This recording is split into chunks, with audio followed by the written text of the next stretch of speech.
possible. Gotta stay funky, gotta stay chic, yeah. And be everything that you know you can be, yeah. Oh yeah, yeah. Gotta stay funky, gotta stay chic, and be everything that you know you can be, yeah. Yeah, we back at it again, man. Can you believe it? It is the first season of this podcast. This is episode 10, which marks one complete season. We started in September of 2025. And I have been here with you alone with my tribe, my family. Shout out to Charles and Craig and Chrissy and PIMP-C and y'all can't forget my brother JAFFAR. Yes, indeed. Oh, Lord. Yes, indeed. Yes, yeah, he back today, right? He can close it out with me. What's up, brother? How you feeling? Man, I'm feeling great. I thought you were about to say, instead of episode 10, I was about to say, this is epic. I'm telling you, because I'm so, like, I'm above the clouds right now. Just excited about, especially this episode. Finale. Yes, the finale. Yo, brother, I'm so proud of you, Azure.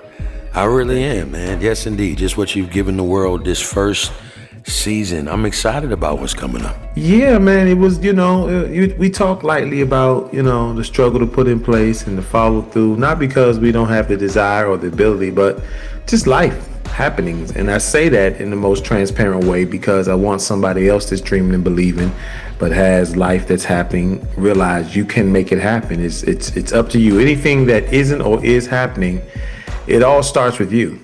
So you got to get busy. The idea, the magic is in you. You got to get it out. And statistically, when it comes to the podcast space, they say most people drop off at the third show, and they don't make it through the third show, and so they don't go the full distance.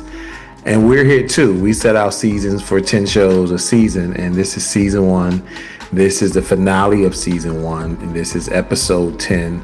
And I would not be here or close it out or to celebrate it or to raise the awareness, with anybody else but you, brother. We talked about getting the team together back and do a round table and kind of recap everything that we've experienced. But listen, I believe today is going to be a reckoning for everybody. What are you thinking? I think so too. You get a chance to show exactly what is the mission behind this show. I want to hear from you. You know what I'm saying? We get to explore you. I think that's going to be something that's just going to add value to all of our lives. On top of everything that you've already presented, we've walked from dating to spiritual things to even little things that get on your nerves and ticks. You have covered the whole human experience, I think, in so many ways. Yeah, man. Oh my gosh. So I want to jump in. I want to jump in for everyone. And I want to really explore starting at the first steps, because we're jumping right in. You of all people, because a lot of people, if y'all don't know his background, this guy's done radio, TV. He has been a mover and shaker. He has been a shadow worker. He has been a motivator. He has coached.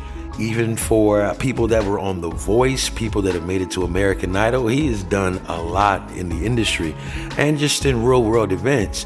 But everywhere we look, since the Clubhouse days, I don't even know if that's still popping, but since the Clubhouse days, you noticed everybody was a subject matter expert. Everybody had their idea. Everybody wanted to start their rooms, People could read a paragraph and then get on Clubhouse and just keep repeating the paragraph over and over. It's crazy. But so what is it about your journey that has actually equipped you to not be qualified to talk, but to stand in your space, Arjur? Because I know you've experienced heartbreak. I know you experienced all of these things. How can you even stand this confident like you do? I don't even understand it. It's something that inspires me. Because I did. Of course, thank you for shouting out those spaces in life that I've shared. It's through those experiences that I realized, one, I have the ability to do it. but more so the meaningfulness of doing it. When I was considering doing a podcast, it took a minute. What are you going to talk about? Talk about a lot of things. You know a lot of things. You've done a lot of things. It could be interesting. It could be appealing. It could be funny. Why not all of those things? And so for me, honestly, out of walking through my experiences in life, my concern was always to help aid people with unleashing the power that's in them, helping them to serve the life that is their highest good. Not that I had an antidote for what your life should be, but through my experiences, my pains, my losses, people that weren't there mistreated me, I was misguided, misunderstood, just lessons in life without any necessarily intent to derail me or throw me off the track, just experiences. And if I can help somebody else and take the wisdom, the experience, and pour it back into them, help them to navigate, to maybe avoid some pitfalls. Every time I've done something in the industry, it was motivated out of giving back, mentorship, helping people to understand the industry and what's necessary, and that you don't have to sell your soul or your body. Those things happen. There are repercussions and consequences to them. But basically, I'm qualified because I'm just as human as the next person, and this is a human exchange that we should be always engaging one another, helping, leading, guiding, rebuking, reproving, provoking, supporting, understanding, not judging. Oh, that's what makes me qualified, that I have lived the life I've lived, and I realize there are voices all across the world, and I believe my intent and my subject matter and the angle from which I present will resonate with an audience. I think that level of transparency is something that truly does. It'll shake the average person at the core. Because, and I'd love to talk about that, because this is really big, even in my own case. When I came to and had to do the mirror stare down thing like we talked about, that moment, because people don't understand how hard it might be for a lot of us to not navigate and still have a chip on our shoulder. Like, to go through war, because I'm gonna let you tell your story, but to go into war and still not hate the enemy, but to understand that's crazy. What? Because I know, brother, I know your story. So come on now. Well, the key is I don't talk when I'm hating the enemy. I'm doing the work. I appreciate you, brother, but we've had very, very deep dives, and any encounter with someone or a situation, it cut me, it hurt me like it did anybody else. And it took time to walk through that and face it and realize it. But what I've learned to do over time is to first face myself in it. Where was I? Why did I slack on myself? What did I allow? Or was I just an innocent bystander to somebody else's madness? We all have them times where we grow, who we become, working in the music industry, all the things that could come with that. People in general. That's why the show in the first season is crafted the way it is, where it talks about the why, and it talks about healing and who you are and welcome to you, because I've learned that having a firm foundation and clarity about who you are, who you're meant to be, in your place in the earth, makes a difference how you navigate bumps and bruises and challenges. And what I've learned, that out of everything I have done and put my hands to and put my heart in, it is always to benefit and uplift people. It always comes back to that, even though sometimes they are the bane of my existence, the engagement with people. But that is the people magic. That's the beauty of exactly who we are, as we are, our best or our worst. There is still the connection, heart to heart and breast to breast and mind to mind, the exchange and the energy exchange. I'm willing to be transparent to help somebody else see themselves. And I put that mission on me. I put that call on myself. Or should I say, I accepted it and I charged myself with it. I believe that's my role in the earth, because it has been a consistent theme and a proven effort in everything I've done, from music to coaching to branding and advertising. All those things always put me in a unique place with my influence and with my voice to impact other people. And even now in my career and work, being an advocate for truth every day in my local jurisdiction and helping people in the city, that is what I'm committed to. And what I'm doing now, brother, is very natural. I could do this in my sleep. I can do this when I'm upset, frustrated. It's always in me. It never goes away. It just depends on how it's presented, the platform and the audience. And so I thought this would be a worthy, helpful, beneficial, interesting journey to take my tribe on with me. I was about to ask a follow-up for you to be able to articulate like your one main thing that drove you. Like we hear these questions. Was it your faith? Was it your family? The one thing that I'm getting from you though, brother, is that it's all of me. To me, that would be your answer. It is. It's not something. I think the allowing and giving yourself permission is one of the biggest steps to literally opening yourself up to all that is you. And I love the fact, but you taught me that, guys. I'm not saying something that's just original here. I've been rocking with my big brother for a long time, and I've been able to see him work, and it's amazing to see him reflect as a mirror in his world. I've seen it and seen it get reflected right back to him. So again, brother, I do acknowledge that right now. I know I wanted to pick your brain, and I'm not trying to just give you big ups, but I'm just really, really proud of you. So I want to get into the areas, because I want to cover some of the areas that you presented to the people. Okay. When it comes to let's go to relationships, huh? When it comes to relationships, Okay. What are one of the things that you learned along the way that allows you to be as much, because the one thing that you guys don't know, le savoir jour unapologetically himself. And it's amazing to see he could talk to a general the same way that he could talk to somebody who just, met him by the Dollar Tree. He could talk to the president of the United States the same way that he could talk to a CEO of this independent, firm or whatever. And I've seen this guy work like Russell Simmons. He's always going to be himself. I don't care if it's some convention. I don't care. And I wanted you to touch on how finding the balance where you're able to be all that is you and still compliment the other, or not, like as far as like saying, this is me, this is what I'm accepting, this is and still be so loving to the world. Because good and well, a lot of us, when we do that, we're literally compartmentalizing everything else. And we're saying, well, we're not going to accept, and then we're not going to talk to anybody else. It's not we're going to accept anything. I've noticed you are really the people's champ. Like, I don't understand it, but I gotta pull. Wow. How did you get to this point? I've been through all those things you just described. Mm-hmm. Disgruntled, mad. I don't know if I ever really held grudges. I don't think I'm really made of that, but I faced all of those experiences and realized I would always turn the light on myself first. Like, I still do that. What could have I done better? Could I had a different approach to that? Maybe a different response. I value relationships, the value of effective communication and connecting with people.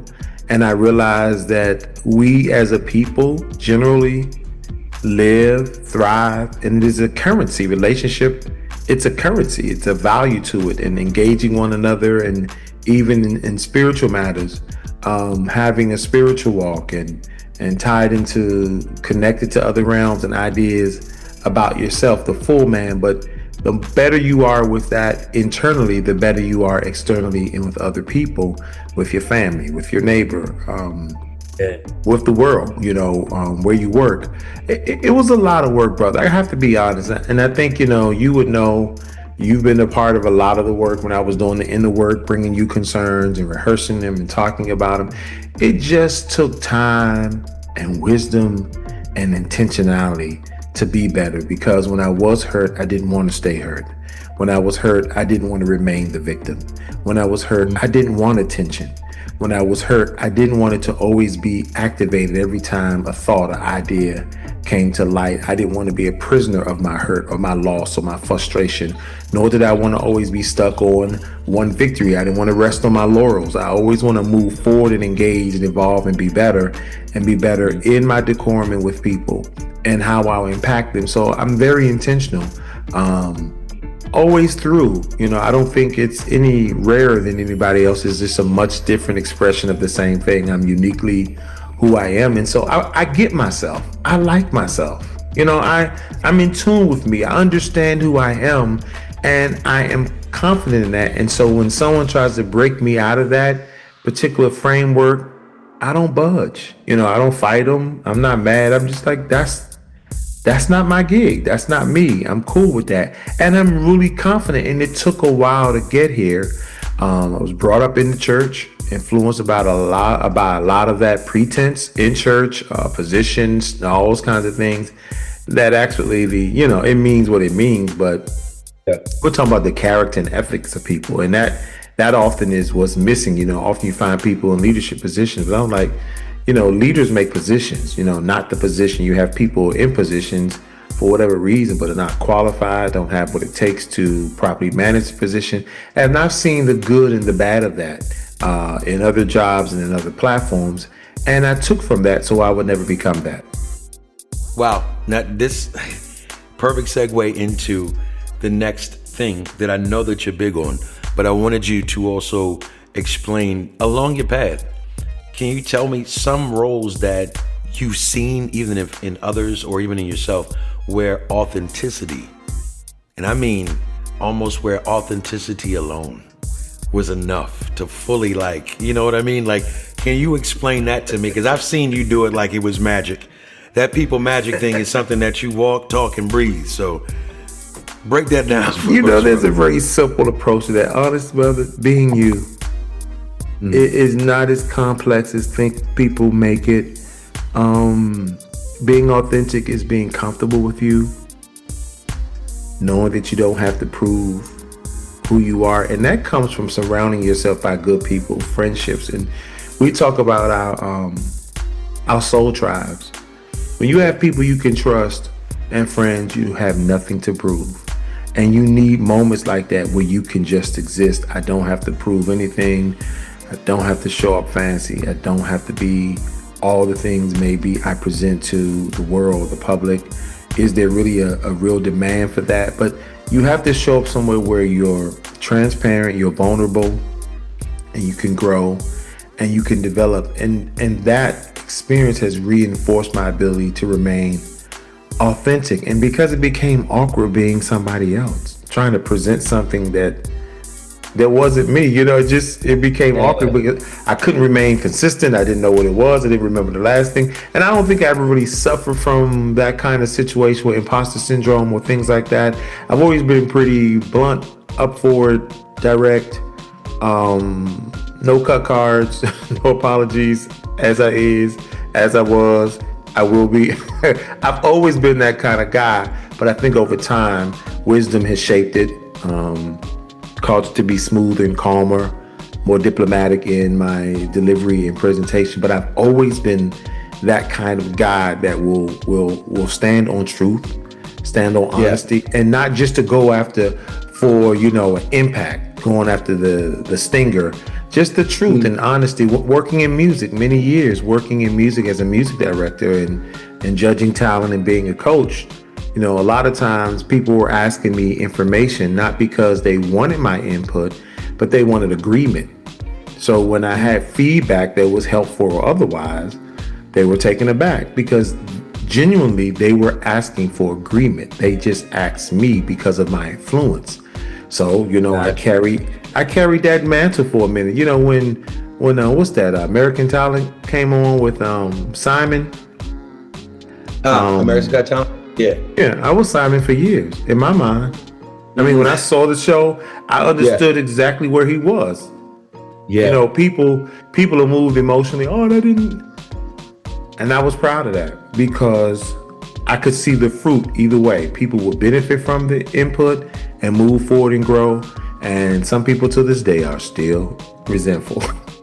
Yeah, but they haven't moved any further in their career. So I wasn't in the way. They weren't ready.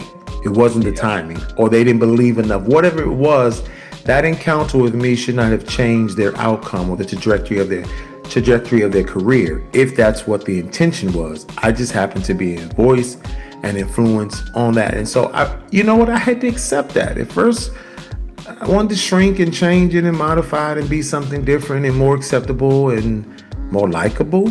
And I realized that that's all I got. So would you say though, because I watched you, and I'm gonna go ahead and pull this out real quick. Sure. Would you say though, I saw the connection happen when the more that you opened up, because I don't want the people to think, no, this is just a cakewalk. We've always been like this. There has been some breaking experiences that built us up to even say this. You know what I'm saying? And I'm just what's the word? The importance of resilience through the process. The importance of even seeing and understanding that you helping you is heaven helping you, regardless of your faith, all of these different things. I just get all of that just from watching you navigate life. But would you say that you did see an even greater moment, even within your own growth, when you decided to see this world as your mirror and open up and say, you know what, I gotta, where I was is a little bit, it's too small for me, brother. I watched you and I saw even, and I'm gonna say this because this is way back in the day. People don't know, sometimes you're younger, you might talk about folks here and there. I'm gonna tell you, I've watched when conversations stopped about people and started moving to nothing but ideas. Stop even complaining, but move to a place where you were always talking about alignment and all of these different things. I would love for you to just quickly, before we even go into the things that are coming down the wire into this next season, can you go ahead and bring us to a nice little close? Give us some rejoicing moment, like it's you at the third point, and you trying to bring us home real quick. Trying to bring it home. Yeah, because people don't understand that acceptance of self is also a part of that, is accepting your world as yourself. And the thing about it, we say that so quickly and fluently and very naturally, brother, but people are challenged with seeing who they are. And it starts and it remains there. That is never not a thing. Understanding who you are in your world, in your community, in your family, in your career, in your soul. That is something that often we can take a lifetime to discover, and that's okay. Because in the journey, there's so many truth and wisdom and experiences that will be released to you. But honestly, I would say hovering right there, once you realize it, for the remainder of your days, always doing a check-in on you, being honest about you, being true about you, being true with people, even when that changes. I was saying something the other day to somebody. I said, under this Scorpio influence, I'm the kind of cat that will disappear middle sentence and not explain. And it sounds cold, it sounds uncaring, but I can discern very quickly bullshit, fakeness. I see it, I smell it, I know it. And then always being in the arenas that I've been in, it's a necessary tool. It's a private tool, but it's one of those, Scorpio magic tools that I use. And so often I respond in that way. And that's my grounding. That's my awareness. And, it's been off-putting to people and uncertain to people who want to hold my attention or capture my attention or understand why. And it's not because I can't communicate my whys or what I'm doing. There are just some situations that I'm not going to, because the other person or people or associations are aware, and I'm doing myself a disjustice to stand there, explain, defend, and try to qualify that. So I have a healthy self-awareness. I am That's good. in tune with me. I constantly work on me.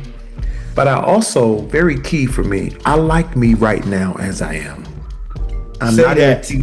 I like me as I am, like right in this moment, not in the future, not with my future money, not with my future relationship, not my Yeah. future body, not my future home, not my future car, not my future bank account. I like me right now. And there was a time where I wasn't fully aware of me. I didn't dislike me, but I vacillated because it was based on what somebody may have said or done along the way that caused me to second guess. But I really do. I get me. I appreciate me. I'm thankful for me. And it sounds silly, but it's grounding. And it really puts me in a place where I am super cool with myself, all those around me, no one around me, different people around me, or none at all. And for me, that's where it all stems.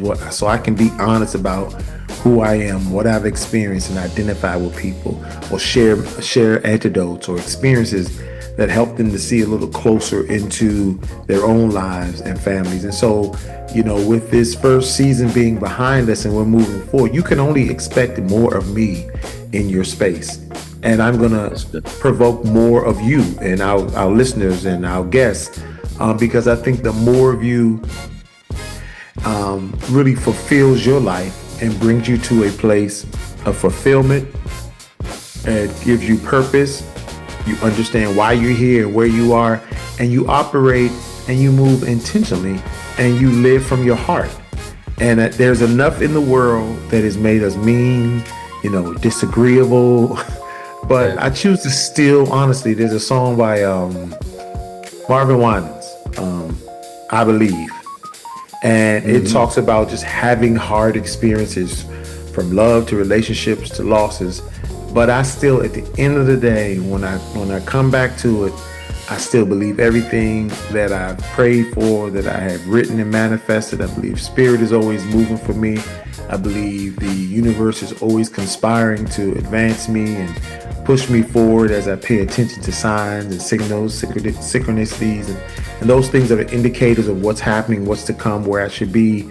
And I do that independently. I do that without the voices, without the push of other people. And I only take insights that I know matter and see me beyond what is actually visible and can speak into my life. So I surround myself with people that equally believe in me, like me, support me, my theories and factors, and I insulate and build on that. And so all of that, I don't know at what time, brother, it really took hold, but it happens over time. It happens with healing when you have to disconnect with rotten relationships in your life, or experiences, or jobs and opportunities, just to shift with people. There have been some significant times, from a divorce to other committed relationships, that really turned my heart inside out. And it caused me to face the reality of not only what I was experiencing, but what I allowed myself to be a part of, what I faced, and what happened during those times. And I had to walk away from them, heal myself, forgive what had happened, let it go, and move forward, and constantly realize that in times in life, it may be activated again by a movie, a word, a thought, a theme, an idea. But what I don't do now is respond to it the way it happened when it was fresh. I understand it may always be tender, but I use it as a tool to remain sensitive, to remain empathetic to other people, to remain patient, to be less judgy and critical. Because being human is yet beautiful, mystical, magical, and supernatural, but it also is very practical. And hurt is hurt. Yeah, it is. Messy. Yeah. All those things. Even in healing, none of that is just really cool. Like I talked about in the healing show. Unless you've healed, you can sing and shout and talk real loud. I don't care who you are. And I said it then and I mean it, from practitioner to spiritual leader, even with your schooling, to address, the topic of healing, mostly psychological and what have you. But unless you've done it yourself, You're clueless about it because no one knows until you're there. It's messy, it's uncertain. Coming from a religious background, the word is delivered. You got to get delivered, you got to get free, you got to let go. Or some of the practical statements like, time heals all wounds. The effort you put in it will heal it. Time just gives you distance between the impact and the experience, but it does not heal the wounds. You have to do that. And sometimes you live with a scar until the end. That's the thing about healing and pain people don't talk about. They want it always to be rosy, always to be something else not. And then when you wake up one day and you're 10 years down the road, you're like, this thing still bothers me in that kind of way, but I know how to live with it. That's what I'm saying. Healing is this messy thing, and life is all the things that they are, but they're all the beautiful things. So I've learned how to take the mess, understand it, respect it, and move forward and find as much as I can a message, a mission, and map out my life through what I've experienced so I can be better, and my better can improve somebody else's life. Well, on that note, thank you for making us better through your works, the things that you're doing, your circle of friends, and just how you're enriching our own lives by being as transparent as you are, brother. Again, y'all, this is the finale. This is the episode, the extravaganza of the one, the amazing mind that is Sir Wall. I call him Arjor, my brother. What? Yes. Hilarious. But no. What? But no, this yet funky, but chic. Now, I mean, even this should give you even more meaning and more to this, just that name and the title of the show. That, it's really, it can be surface, it can be deep, it can be loving, it can be knockout wrestling with thought. But the beautiful thing is that you're going to be enriched and you're going to feel seen, even to yourself, by the end of it. I have been enriched this entire season, not just by aiding in the production of the show, but just listening. Once we get it all done, listening, the fact that it speaks to me, I'm amazed, So thank you again, brother. I need you to go ahead and take us out, man. Give us a last wonderful thought to close out this amazing season, brother. And we out. Listen, all the things you mentioned and we talked about in the previous shows, they're just experiences you didn't know you needed. That is something that came to us when we were creating the show, looking back at everything that we've come through in life that brought us to this moment. Didn't know I needed to be in that space. Didn't know I needed to have taken that particular road, but that road has now colored my life and brought me to a place. So as we move forward, I'm just inviting people all around the world, stand by with us, rock with us. Funky but Chic is here to really elevate, and we're renegades. Well, we got some class with us, we're keeping things sophisticated, but we're tearing down walls, and we're tearing down walls in our own lives so that we can be everything that we were created to be, to impact and elevate ourselves, to uplift the world, to impact everybody we engage long term, just a moment on the subway, to have a purposeful and meaningful life. And you know what? Add some color to life, to just enjoy living. Everything is not, a rat race. There's not a timeline, a deadline for everything. There is just the existing and allowing spirit to guide and lead you in all of your affairs. And it is my desire and goal that people live to the fullest of their ability. And the goal that I want to play in that moment is to aid them in living a life that serves their highest good, whatever that may be. Funky but Chic is a vehicle to help hold the mirror up and shout very, very loud to the top of our voice, welcome to you. Yes. Welcome to you. Had to do it. Yes, indeed, brother. Yes, indeed. We thank you for being here. Thank you, brother, for carrying me this season. My brother, he's modest, and he is what you hear. We produced this show. We come together with ideas. He did the theme song in 5 minutes flat. Took some words and some content that I shared with him, and it was back to me, and it's befitting. I'm encouraging you to really tap into your tribe, tap into the collective. You're trying to do things and create things. You should have people around you. If not, you should begin to seek people out around you that can help you become who you are. They need to believe in what you do, your theories, your factors, trust that, and they should be able to make a contribution. If they're not, you need some new friends. Period. What's the sense in us hanging out, eating, or brunching, or whatever you do, and you don't have nothing else to offer? Nah, you need some. you need a better balance, or just set some boundaries and get the friends that can help you and hang out with them on the side. I'm just saying, there need to be people in your camp to do what you need to do to fulfill mission, so that you collide your ideas, you collaborate, you move forward, you help yourself elevate, and you also get them on the path that is destined for their life. So along the way, we just keep it what? Funky. And we keep it chic. It's the final episode of season 1. It's the finale. We'll be back in a couple days. Hold on. Please subscribe to the show so that when new shows are uploaded, you'll be alerted right away. I love you, JAFFAR. I love you, Jordan. And we love y'all too. Looking forward to this next season. Peace! Yeah, we are. Gotta stay funky, gotta stay chic, gotta stay chic, yeah. And be everything that you know you can be, yeah. Oh yeah, gotta stay funky.